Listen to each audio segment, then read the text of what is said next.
హైదరాబాద్లో కూడా sky line రావాలని చెప్పి 3 ఏళ్ళు తిప్పలవాడనండి నేను 3 years. ఎందుకంటే స్కై లైన్ రావాలని మట్టి నోటి మాట అంటే రాదు, దానికి కూడా ఎక్కువ కావాలి.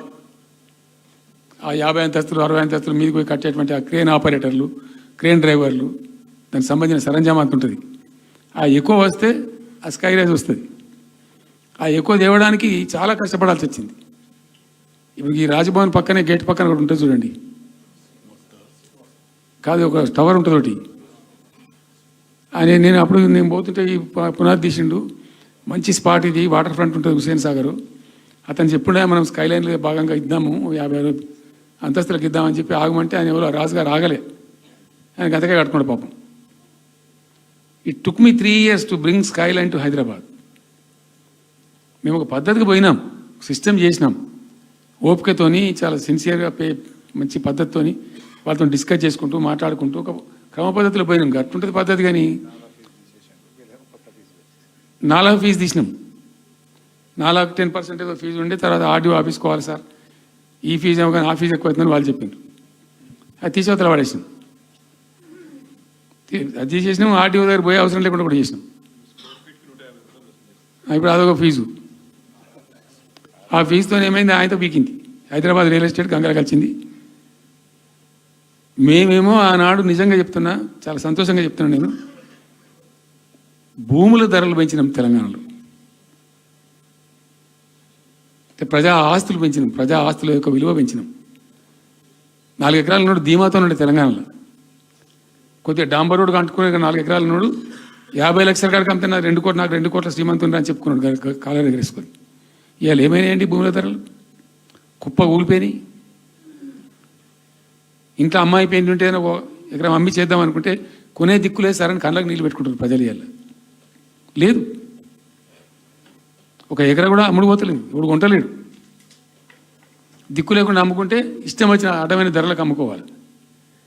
సో ఈ అరాకిరి మాటలు చెప్పి అడ్డమైన హామీలన్నీ ఇచ్చి నీకు చేసాదగాక కేవలం రాజకీయ అధికారమే మా లక్ష్యం అనే పద్ధతిలో ఇచ్చి ఇలా ప్రజలను వంచి అటు రైతాంగాన్ని నడిపిస్తున్నారు, పేద ప్రజలు నడిపిస్తున్నారు, పేద విద్యార్థులు నడిపిస్తున్నారు, రిటైర్డ్ ఎంప్లాయీస్ నడిపిస్తున్నారు. పచ్చి అబద్ధాలు. కేసీఆర్ చేసిన అప్పులకు వడ్డీలు కట్టలేకపోతున్నావా? కావు ఉతికింది కదా, ఈ చెంప ఆ చెంప వాయించింది కదా. ఎంత కడుతున్నారు? తీసుకున్న అప్పులు ఏంటంటే 2,90,000 కోట్లు మొత్తం కలిపి చెప్పారు కదా చాలా స్పష్టంగా. సో ఇట్లా ఇవన్నీ వాస్తవాలు ఒక పక్కకుంటే అన్ని అబద్ధాలు చెప్పుకుంటూ ఇష్టం వచ్చినట్టు మాట్లాడుకుంటూ ఇక నన్ను తిట్టడానికైతే వాళ్ళ నోరు మొక్కాలిగా. ఎప్పుడో సందర్భంలో కోపం వచ్చి ఒకటి తిట్టినామంటే ఓ మనిషిని మాట వేరు. పొద్దా కాదే కదా నా కేసీఆర్ చచ్చిపోవాలి మాట్లాడినప్పుడల్లా. ఎక్కడైనా మాట్లాడు, ఏ సందర్భంలో మాట్లాడు, కాలేజీలో మాట్లాడు, లేకపోతే ఇంకో కాడ మాట్లాడు, స్కూల్ పిల్లల కాడ మాట్లాడు. గింత అక్కసు ఉంటుంది మనుషులకు. అది కరెక్ట్ అవుతుందా? సో ఇష్టం వచ్చిన పద్ధతులు, మాటలు, ఇష్టం వచ్చిన దుర్మార్గ ప్రచారాలు, అన్ని పచ్చి అబద్ధాలు నోరు తెరిస్తే.